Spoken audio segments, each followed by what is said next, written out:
Hi friends, అందరు ఎలా ఉన్నారు? ప్రిపేర్ అవుతున్నారా ఎగ్జామ్స్కి?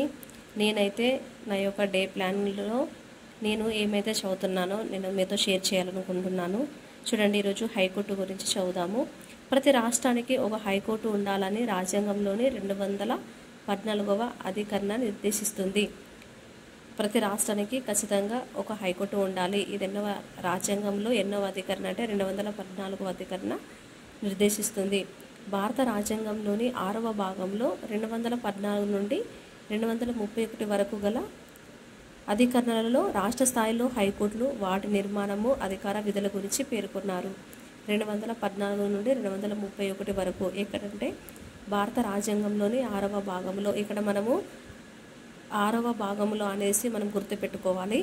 ఇంకా ఎప్పటి నుండి అంటే 214 నుండి 231 వరకు గల అధికరణలు రాష్ట్ర స్థాయిలో హైకోర్టులు, వాటి నిర్మాణము, అధికార విధుల గురించి. ఈ యొక్క అధికార విధుల గురించి 214 నుండి 231 వరకు. ఎన్నవ భాగం? 6వ భాగం.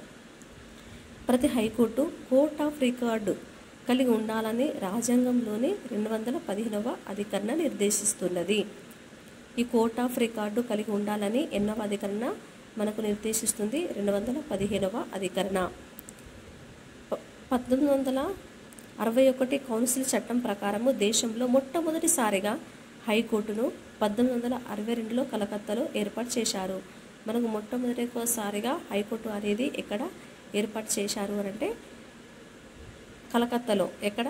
అది ఎన్నవ సంవత్సరము? 1867వ సంవత్సరంలో మనకు మొట్టమొదటిసారిగా ఎక్కడ ఏర్పాటు చేశారు అనేసి అడుగుతారు. హైకోర్టు ఎక్కడంటే కలకత్తాలో.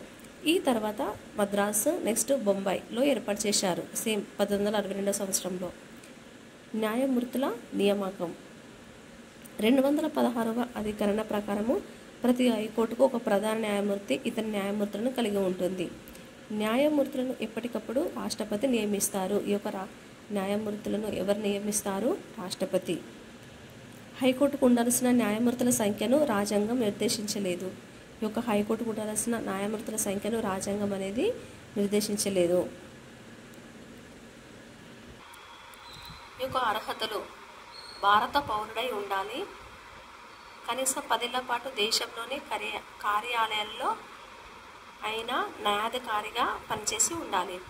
మొత్తం 10 ఏళ్ల కాలంలో కనీసం 2 ఏళ్ల పాటు హైకోర్టు లేదా 2-3 అటువంటి కోర్టులో అడ్వకేట్గా పనిచేసి ఉండాలి. నెక్స్ట్, ఒక రాష్ట్ర హైకోర్టు జడ్జిగా కనీసం 5 ఏళ్ల పాటు పనిచేసి ఉండాలి. రాష్ట్రపతి దృష్టిలో ఆయన ఒక ప్రముఖ న్యాయవాది గుర్తింపు పొంది ఉండాలి. ప్రమాణ స్వీకారము గవర్నర్ చేయిస్తారు. ఈ యొక్క ప్రమాణ స్వీకారం అనేది ఎవరు చేయిస్తారు? గవర్నర్. పదవి కాలము 62 సంవత్సరాల వయసు వచ్చే వరకు పదవిలో కొనసాగుతారు. తొలగింపు విధానము: సుప్రీంకోర్టు న్యాయమూర్తులను తొలగించే పద్ధతిలోనే హైకోర్టు న్యాయమూర్తులను నియమిస్తారు. జీతభత్యాలు పార్లమెంటు నిర్ణయిస్తుంది. చివరిసారిగా అందుకున్న వేతనంలో 50% పెన్షన్గా ప్రభుత్వం చెల్లిస్తుంది. రాష్ట్ర సంచిత నిధి నుంచి వేతనాలు చెల్లిస్తారు. రాష్ట్ర అసెంబ్లీలో దీనిపై ఓటింగ్ నిర్వహించడానికి వీల్లేదు. న్యాయమూర్తి బదిలీ: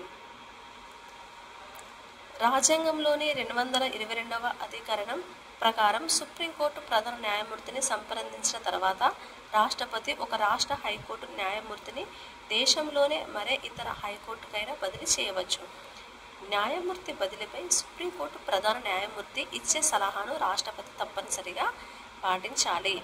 హైకోర్టు అధికార పరిధి: ఒరిజినల్ అధికార పరిధి: ప్రెసిడెన్సీ నగరాలైన బొంబాయి, కలకత్తా మరియు మద్రాసులోని హైకోర్టులు ఒరిజినల్ మరియు అప్పీలేట్ అధికార పరిధులను కలిగి ఉంటాయి.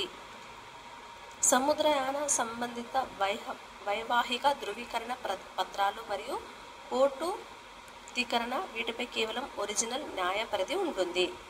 అప్పీలేట్ అధికార పరిధి. ఇంకా రిట్ అధికార పరిధి. ఈ యొక్క అప్పీలేట్ అధికార పరిధి అంటే సివిల్, క్రిమినల్ కేసులకు సంబంధించి దిగువ కోర్టులు పంపే అప్పీలను హైకోర్టులు స్వీకరిస్తాయి. వీటితో పాటు హైకోర్టులు తమ వద్దకు వచ్చే కేసులను కూడా విచారిస్తాయి. రిట్ అధికార పరిధి: హైకోర్టులో రిటులు జారీ చేసే అధికారాన్ని రాజ్యాంగంలోనే 226వ అధికరణం కల్పిస్తుంది. అయితే ఈ రిట్టులు ప్రాథమిక హక్కుల అమలులకు సంబంధించినవి మాత్రమే కాదు, ఇతర కారణాలకు సంబంధించి కూడా ఉండొచ్చు.